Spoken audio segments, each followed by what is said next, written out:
Well, hey everyone, I'm Josh. In this video I want to do something that I kind of haven't really done in the past because I typically wanted to avoid doing this kind of thing, which is discussing politics, because I know that it's incredibly polarizing, but things here in the US are kind of hitting a point where it's too difficult for me to not talk about it. I feel bad not talking about it because I feel like I can help people and also use my understanding of psychology to kind of warn about the potential futures that we may encounter here, because we're basically living in a reality where there are non-zero chances for not so great things happening in the future. And yeah, like I said, I'm just at a point where I can't be quiet about this kind of stuff anymore. And before we get into it, I'm not going to blame people here. That is not my goal. I understand that one of the most important things we need right now is more empathy, especially empathy for people who have been lied to and manipulated by really intelligent people at the top. Because there are a lot of people in the US right now, a lot of incredibly wealthy elite, the one percenters. So we're not talking about just rich people in general. No, it's the one percenters who are the problem. And it definitely seems like they're pulling strings and being very manipulative right now because they're trying to lead this country in certain directions. And it's a bit worrying, to say the least. Like, it's something I kind of have seen happening for a while now. I mean, even going back a decade ago, like, I did not enjoy politics because I could see how both Democrats and Republicans in this country are basically two sides of the same coin, and that coin being helping the elite, helping those one percenters. Like, our country has been bought out, our government, should I say, has been bought out by the one percenters for quite some time. Only now they're being the most blatantly obvious about it than they've ever been. Like the fact that at Trump's inauguration, he had literally like the three musketeers of one percenters, Elon Musk, Jeff Bezos, and Mark Zuckerberg, in attendance. They were standing right there. Like, how blatantly obvious can you be that our government is bought and paid for by these elites? And there's no way in hell that they actually give a crap about any of us middle class or poor people. They probably don't even care about other rich people who aren't in that one percenter group. So it's a weird place to be in, but even with that, I wasn't quite as worried. I mean, obviously it is worrying to see that our government is basically an oligarchy now, where the elite control everything, and that's the way things are now. Like, we don't really have a voice anymore, because what does voting do when all our politicians are bought and paid for? There's lobbyists for each one of them. In fact, there's like, 3-to-1 lobbyists per politician in our government? It's crazy. So there's really not all that much we can do utilizing the system. But even with all that and how worrying that is, what actually spurred me to want to make this video is the fact that Elon Musk did what is basically a, not C salute. I don't know if I'll get censored if I say it too quickly, but you understand what I'm saying. He did that salute on live TV in front of everyone, the entire world. And I understand that there's a group of people out there who are basically allowing themselves to be gaslit, allowing the manipulation to tell them that that wasn't a, that salute. They're saying it's like a Roman salute, or there's some other term I've seen as well, like a Bellamy salute, or I don't know. To me, that kind of logic is the same as like you have a partner who's been cheating on you, and there's all these obvious signs that you listen to their words over their actions, and their words are like, oh, I still love you and care about you, and you completely buy into that, and you're like, oh yeah, you're not cheating on me because you said you love me. That's the way I kind of view people who are saying that what Elon did wasn't that kind of salute. It was obvious that it was, only he used the phrase like, oh, my heart goes out to everyone. I wouldn't even mimic the salute he made in this video just to show what it was, because it's that bad. Like, how can anyone argue that that wasn't what he was going at there? Obviously, his words don't match the actions of it, but that's what he did. It's so bad that people can't even replicate it. We all understand what it was. But anyway, my whole point in bringing that up is, now I'm worried that we are living in a timeline where that group of people are basically being emboldened.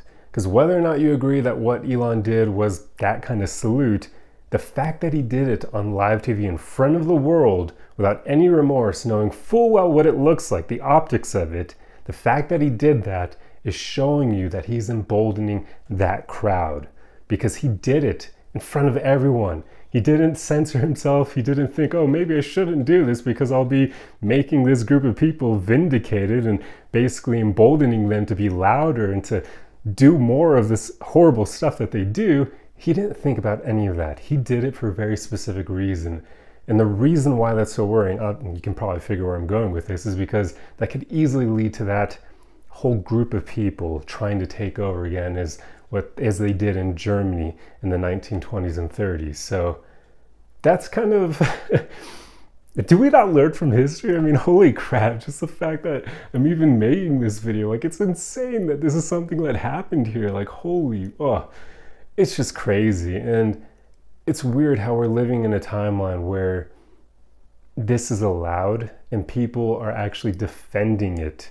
Like, I hope that there are some people, I mean, I would even say before recent years, I was even leaning slightly more conservative myself because I focused more on the fact that I couldn't afford anything, right? Like, the cost of living was too much. Like, I was conservative fiscally, and I even used to believe that you can't be fiscally conservative and like socially progressive because they didn't quite go hand in hand. And when you're socially progressive, it naturally leads to, there's a cost to it. So fiscally, that cost goes up. So it's hard to balance the two. It's kind of almost an impossible thing. I used to believe that, and it makes sense to me now. And now I don't even say that I'm fiscally conservative anymore because I just understand that when you care about other people, when you have that empathy and kindness for others, there isn't as much room to stay fiscally conservative because then you can't solve those problems. You have to throw money at them to solve them. The problem is that our government doesn't manage that money well, so it's got everyone tricked into believing, oh, we shouldn't raise taxes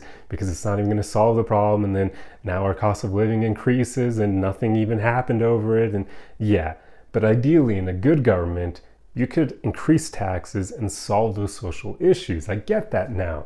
So I wouldn't even say I'm fiscally conservative anymore. Wouldn't really say I'm that conservative at all anymore because I just can't turn a blind eye to this stuff. It's crazy to see the direction that things are heading in.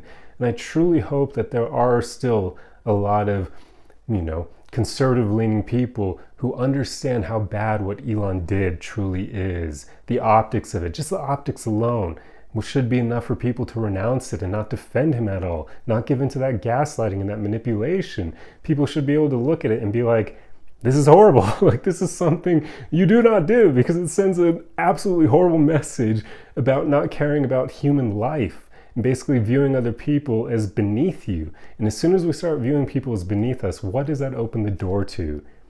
The G word that you're probably not also allowed to say on here, but it ends in side.